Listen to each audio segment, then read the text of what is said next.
네, 22대 국회 아직 원구성이 완전히 마무리되지 않은 상태입니다만 일부 상임위, 특히 법사위, 과방위 이런 이 상임위는 굉장히 빠르게 지금 그 의정 활동이 시작됐어요. 오늘 더불어민주당 법사위 위원이신 박균택 의원 모시고 전국 현안에 대한 말씀, 또 법사위 상황에 대한 말씀 좀 듣겠습니다. 박균택 의원님 어서 오십시오. 예, 안녕하십니까. 박균택입니다.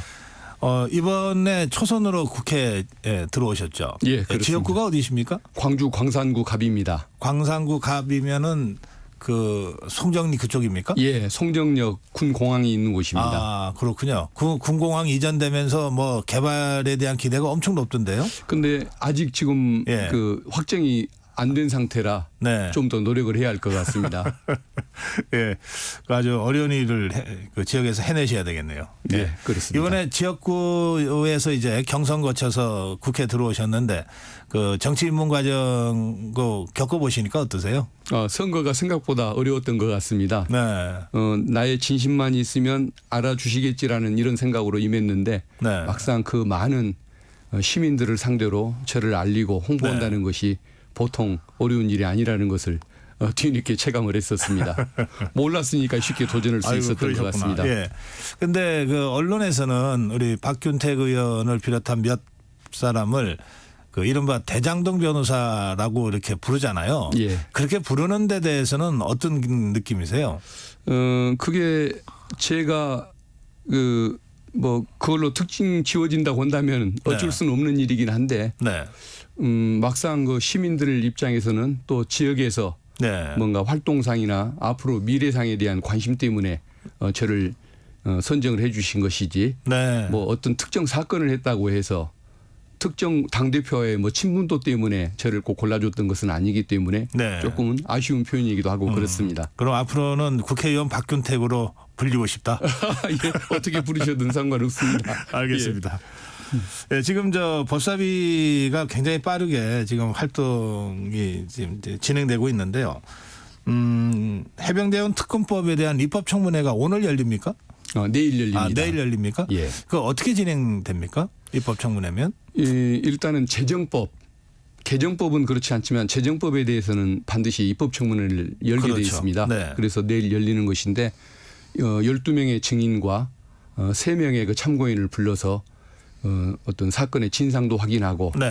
특검법 그 도입의 필요성 이것을 검증하는 절차라고 볼 수가 있겠습니다. 어떤 사람들을 증인 참고인으로 부르셨습니까? 그 해병대 그 사건 그것을 일으켰던 일어나게 만들었던 책임자와 네. 그 사건에 대해서 그 은폐를 시도했다고 의혹이 일고 있는 네. 대통령실 내지는 뭐 장관 등 관계자들을 부르는 증인 채택을 했습니다. 그러니까 이종섭 전 국방장관 예. 그리고 임성근 전 해병 1사단장 예. 이런 사람들이 지금 증인 채택이 돼 있는 상태죠. 예, 그렇습니다. 그러면 그분들이 나온다고 합니까? 지금 그 불출석 사유서를 2명만 제출했습니다. 네. 신원식 국방부 장관, 김교환 해병대 사령관인데 네. 신원식 국방부 장관은 아마 해외 그 방산 문제 때문에 출장 계획이 원래부터 있었던 것 같고 네. 그래서 차관이 대신 나온다는 거고 네. 그 정도면 뭐 정당한 사유가 있는 경우가 아닐까 싶은데 네. 김교환 사령관에 대해서는 좀 더 검토를 해봐야 할 것 같습니다. 그리고 이제 출석하지 않으면 형사처벌 조항이 있기 때문에 아하. 그래서 뭐 거의 나오지 않을까 그렇게 생각하고 있습니다. 예. 그렇군요. 예. 그런데 지금 국민의힘은 아직 원구성 협상이 마무리가 안 돼서 지금 국회에 안 나오고 있지 않습니까? 그러면 내일 입법청문회에도 국민의힘은 참석 안 한다고 봐야 되겠네요? 예, 그 아마 나와서 방어를 하고 싶은 부분이 있으면 방어를 해주는 게 맞긴 맞을 텐데 네. 상임위 그 자리 문제에 대한 쟁점을 워낙 크게 인식을 하고 있어서 아마 국힘 의원님들이 안 들어오실 가능성이 높다고 네. 예상하고 있습니다. 이럴 경우에 뭐 더불어민주당 입장에서는 야권만이라도 한다 이렇게 해서 지금 내일 청문을 할 것 같은데 예. 동시에 어쨌든 부담도 좀 느끼시지 않나요? 이제 국민의힘이 함께 들어와서 어떤 형태로든 결론을 내면 책임도 같이 나눠가는 건데 그 점은 예. 어떻게 느끼십니까? 사실 함께 할 수 있으면 좋을 텐데 네. 그게 법사위원장, 운영위원장 자리를 좀 양보를 요구하다 보니까 네. 그것을 민주당이 응해 줄 수가 없는 상황 이것 때문에 아마 그 타임 요구에는 응하기가 좀 어려울 것 같습니다. 네. 그래요. 그러면 내일 입법청문회가 이제 그 말씀하신 대로 법 개정하는 게 아니라 새로 만드는 거기 때문에 꼭 필요한 절차인데 그 입법청문회가 그 해병대원 특검법에 이제 출발이 되는 거잖아요. 예, 그렇습니다. 어느 점에 포인트를 두고 지금 더불어민주당 또 법사위원들은 그 관심을 갖고 있는 겁니까? 원래 국민들의 관심 사항은 그 사망의 원인, 네. 책임자가 누군가 이 부분을 가리고 싶었던 것이 1차적인 원인이었을 텐데 네. 그것을 덮으려고 노력하다 보니까 결국은 권력형 그 게이트가 돼버린 것 같습니다. 이 사망의 원인을 밝히는 것조차 거부하는 사람들이 누군가 어떤 이유로 그 사망의 원인을 밝히는데 그 방해를 하는 이런 행동들을 했었을까. 그래서 그 사건을 이첩하고 그것을 다시 회수해 왔던 그 과정 그리고 수사를 그 열심히 했던 그 대령에 대해서 박중훈 대령에 대해서 그 항명죄로까지 수사를 하고 기소를 했던 이런 과정들에 대해서 과연 권력이 어떻게 개입을 하고 왜곡을 시켰는지 이 부분을 밝히는 것이 중요한 목표라고 볼 수가 있습니다. 그러면 결국 그 해병대원 그 수사 외압 부분에 그 초점을 맞춘 특검으로 간다 이런 말씀이시네요. 예, 그렇습니다. 네, 외압에 특검을 초점을 맞춘. 예, 그렇습니다. 네, 알겠습니다. 그런데 이 박주민 의원도 같은 법사위입니까? 예, 그렇습니다. 네. 박주민 의원은 법사위는 아닙니다. 법사위는 아닌데. 예. 그 이 문제에 대해서 계속 관심을 갖고 있는 것 같더라고요. 예, 예. 그래서 뭐 여러 가지 제보도 들어온다고 그러던데 예. 혹시 의원님이나 다른 법사위원들한테는 무슨 제보 같은 게 안 들어옵니까? 저에게도 조금 뭔가 그 어떤 사건의 그 내용이라든가 사람의 관계에 대해서 네. 조금 제보를 해주는 분들이 조금 계시긴 합니다. 네. 근데 아주 많이 들어오지는 않습니다. 근데 제보가 들어오면 그게 도움은 됩니까? 아무래도 그 생각을 못했던 그 측면들을 또 알려주는 좀 효과가 있기 때문에 네. 아무래도 조금 더 관심의 영역도 넓어지고 네. 또 좋은 정보가 되기도 하고 예. 그러는 것 같습니다. 내일이 입법청문회고 증인이나 또 참고인들이 어느 정도 출석할 거라고 지금 예상하셨는데 예. 그러면 지금쯤이면은 이제 청문회에서 질문할 질의서 같은 것들도 거의 다 준비가 됐겠네요. 예, 준비를 하고 있습니다. 내일 현장에서 이제 들어봐야 되겠습니다만 예. 어느 방향으로 지금 준비하고 계시는지. 예, 뭐 구체적인 내용을 공개하기는 어렵긴 네. 합니다만은 네. 일단은 그 이게 해병 일사단장의 그 잘못으로 이런 사건이 일어났다는 것 자체는 분명히 좀 먼저 짚어야 할 것 같고 그리고 왜 그 일사단장에 대해서 그토록 대통령실이 수사를 하는 것을 싫어했을까 이 부분을 좀 밝히는데 좀 관심을 갖고 질문을 많이 할 생각을 네. 가지고 있습니다. 그러니까 재정입법이 굉장히 좀 시간이 많이 걸리잖아요. 예, 그런데 이 같은 법사위 위원이죠. 김승원 의원이요. 예, 그 청문회 당일 내일이죠. 내일 청문회 끝나고 바로 법사위 전체 회의에 올릴 수도 있다 이런 얘기도 하던데요. 예. 의원님은 어떻게 생각하고 계십니까? 저도 그게 아마 가능성이 높다고 생각을 합니다. 물론 청문회를 개최하고 나서 좀 행정적인 그 시간이 조금 필요하기 때문에 그게 너무 늦게 끝나면은 내일 당장 못 할 수도 있지만 네. 너무 늦게 끝나지 않는 한 아마 내일쯤 법사위를 통과할 가능성도 있다고 봅니다. 네. 아마 왜 이렇게 서두르나 예. 혹시 뭐 부실의 문제는 없을까 걱정하는 시각이 있을 수는 있는데 일단 이게 기본적으로 21대 국회에서 본회의를 통과했던 법안입니다. 그렇기 때문에 이미 심층적인 토의가 한번 있었던 부분이고 네. 또 하나는 이게 7월 19일 날 그 최혜병 사망 1주기가 됩니다. 네. 그러다 보니까 1주기가 다가오도록 이렇게 수사조차 제대로 이루어지지 못하는 이런 상황들 이것을 극복하기 위해서 뭔가 신속하게 추진해야 한다는 심적인 그런 부담감. 일주기 전에 어떻게든 특검법을 다시 예. 이 국회에서 처리를 해야 되겠다 이런 예. 생각들을 하고 계신다는 그렇습니다. 증거가 산일되는 것들도 빨리 막아야 하는 문제도 있기 때문에 거죠? 네. 조금 마음이 급한 것도 있고 그다음에 이게 권력형 게이트가 되다 보니까 어떻게든 좀 제대로 대응해야 한다는 그런 심적인 그런 부담감 어떤 뭐 의지 이런 것들이 반영되다 보니까 네. 속도가 좀 더 빨라지는 그런 측면도 있는 것 같습니다. 그 최상병 일주기와 관련해서는 국민의힘도 지금 수사를 경북경찰청과 공수처가 하고 있잖아요. 예. 그 두 기관에 대해서 일주기 전에 최대한 좀 제대로 수사를 해달라 이렇게 뭐 좀 방문하기도 하고 만나서 요청도 하고 그러더라고요. 예. 그러긴 하는데 예. 이게 지금 우리 지금 대한민국의 권력기관의 현실이 워낙 그 대통령실에 눈치를 많이 보는 지금 모습을 보이고 있지 않습니까?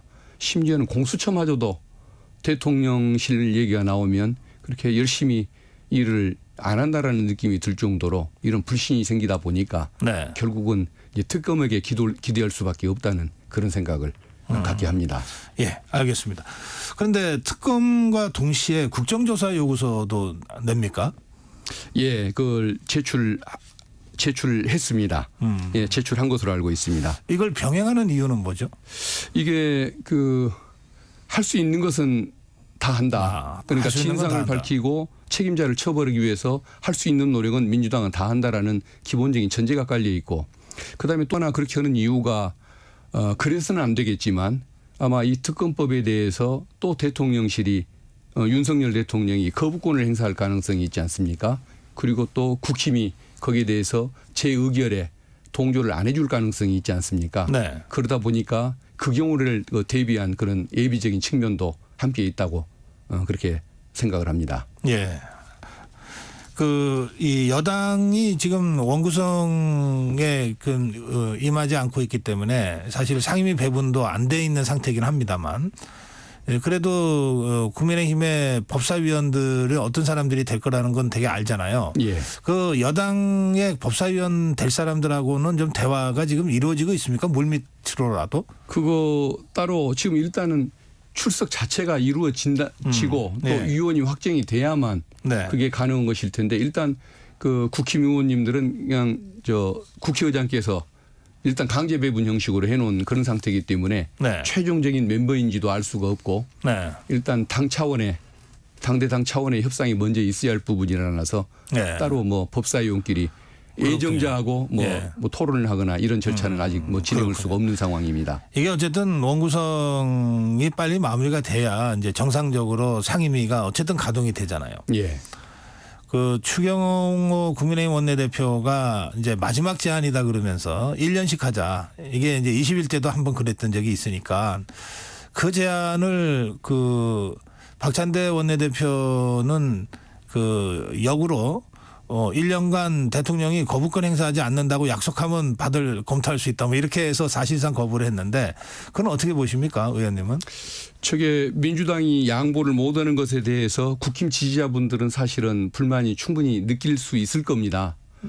왜 민주당이 꼭 운영위원회, 과방위원회, 법사위원회를 그렇게 위원장 자리를 가져가려고 하는가.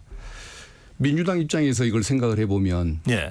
국힘이 지난 21대 국회에서 그 어떤 민생 입법이라든가 국민이 요구하는 법률안에 대해서 상정조차 않거나 또 의결을 피하는 방식으로 계속 입법을 방해했었습니다.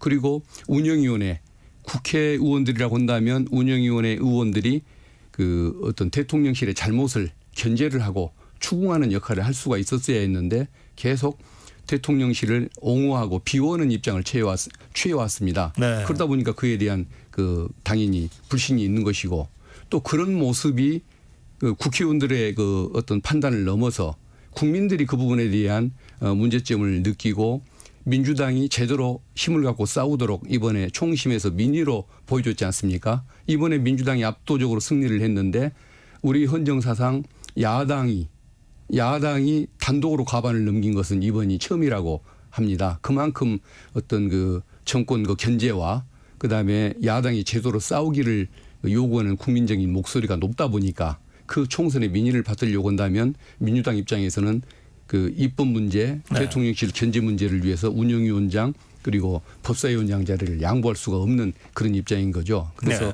이것은 뭐 민주당의 욕심이 아니고 총선의 민의다, 국민의 뜻이다라고 저희들은 그걸 믿고 있습니다. 네. 그렇기 때문에 양보할 수가 없는 것이죠. 그렇게 해서 이제 여러 가지 입법을 하더라도 결국은 윤석열 대통령의 제2요구권이라고 하는 벽이 있잖아요. 그리고 지금 이렇게 여야의 대치가 강대강으로 계속되면 대통령이 제2요구권을 국회에서 제의할 경우에 국민의힘에서 뭐 이탈해서 제2요구권을 무력화시키거나 할 가능성은 점점점 없어지는 것 아닙니까? 그렇게 되면 전국은 계속해서 가파른 대치가 갈 수밖에 없을 것 같다라고 하는 생각들을 많은 분들이 합니다. 그 점에 대해서는 의원님 어떻게 생각하시는지요? 이걸 그 국회에서 입법을 했는데 대통령이 거부권을 행사하면 그 여론은 그 국회를 향한 것이 아니고 대통령의 잘못이고 정권의 잘못이라고 분명히 국민이 판단을 해 주시지 않겠습니까? 그리고 여론이 워낙 나쁘다 보면 대통령이 그걸 또 서명을 하는 수가 있지 않겠습니까? 네. 그리고 또 제2요구권이 왔었을 때 국힘의원들도 이탈하는 사례를 기대할 수 있지 않겠습니까? 국민의 눈치를 보는 의원이 있을 수도 있는 것이니까요. 그런데 만약에 네. 국힘이 법사위를 차지하게 됐었을 때에는 아예 국회의 문턱 자체를 넘지를 못하고 용산까지 법안이 가지도 못하는 이런 사태를 아마 가져올 가능성이 많기 때문에 국힘 의원님들이 그런 부분에 대한 신뢰를 과거에 좋았다고 한다면 얼마든지 양보하고 협조적으로 나갈 수가 있을 텐데 그 부분을 지난 국회에서 전혀 못 해줬기 때문에 그걸 맡길 수가 없다는 것이 민주당의 생각입니다. 그래서 일단 국회의 문턱을 넘는 그런 조치를 위해서라도 법사위원장은 당분간은 민주당이 갖고 국힘 의원님들이 국민적인 신뢰를 받을 때 그때 넘겨줄 수 있는 문제라고 저는 생각을 합니다. 알겠습니다. 또 다른 현안인데요. 그 검사 4명에 대한 탄핵을 민주당에서 추진하고 있다는 보도가 나왔거든요. 그게 그 이화영 전 부지사에 대한 회유 의혹이 제기된 검사, 그다음에 뭐 대장동 사건 수사 검사 이런 검사들입니다. 그 왜 검사 수사 검사를 탄핵 추진하는 겁니까? 아마 저는 이제 그 부분에 대해서는 먼저 드릴 말씀이 예. 그런 의견을 제기하는 분들도 있는데 네. 아직 이것을 공식적인 의제로 아직 민주당이 당론은 택하거나 아니고요. 예, 예. 당론으로 정하거나 의결을 하거나 그런 것은 아니라는 점을 일단 먼저 말씀을 드립니다. 네. 그 점을 먼저 말씀드리고 다만 왜 검사 탄핵 얘기가 이렇게 자꾸 나오는 것일까? 그건 저도 참 마음이 아픈 측면이 있는데 지금 그 검사들이 과거에 보면은 그 과잉 수사를 한 경우가 있습니다. 네. 또 편파 수사를 한 적이 있습니다. 그것 때문에 비판들을 많이 받긴 받았는데 그때는 그래도 조금 나름의 기본적인 자존심이나 명예감이 있어서 지나친 일을 못했던 측면이 있거든요. 그러니까 조금 잘못을 하더라도 국민에게 설명이 가능한 정도의 그런 논리나 명분을 제기할 수는 있었는데 지금은 그거를 못하지 않습니까? 야당 대표를 상대로 3년 동안 수사를 하고 이제 또 뭔가 더 수사를 하겠다고 지금 뭐 정자동 사건 또 수사를 착수한다고 하지 또 야당 대표 부인의 법인카드 사용 문제를 수사하겠다고 3년째 수사를 하다가 그걸 수사팀 또 보강한다고 실제 나는 거기 진실일까 믿기지는 않지만 12명의 검사들이 그 팀에 소속돼 있다는 얘기까지 들릴 정도입니다. 이게 지금 정상적인 상황이 아니지 않습니까? 네. 그러면서도 대통령 부인에 대해서는 3년 넘도록 아직 소환을 못했습니다. 부르지도 못하는 이런 현상을 보이고 있지 않습니까? 그래서 이것은 과잉 편파 수사가 아니라 그야말로 정치 사냥이다라고 저는 이것을 평가를 하고 싶은데 그런 논리와 명분마저도 포기해버린 저런 모습들을 보이고 근데 그 수사를 하는 과정에서 회유와 협박 문제, 봐주기 문제 또 뭐 시나리오를 만들어서 세미나를 여는 문제 이런 여러 가지 불법적인 행태를 보이고 있기 때문에 그런 그 탄핵 얘기가 나오는 것인데 네. 아직 공론화는 안 됐지만은 네. 왜 이런 문제가 나오는지에 대해서 검찰이 한번 생각해보고 대통령실도 한번 생각을 해줬으면 좋겠다는 말씀을 드리고 싶습니다. 예. 그런데 지금 쭉 우리 박균택 의원께서 설명하셨지만 국민적으로 보면 이른바 이재명 대표의 사법 리스크는 점점 커지는 것처럼 보이거든요. 예. 특히 이화영 전 부지사의 이제 1심 중형 선고 이후에 그런 분위기가 많이 느껴집니다. 그 점은 어떻게 보시는지요?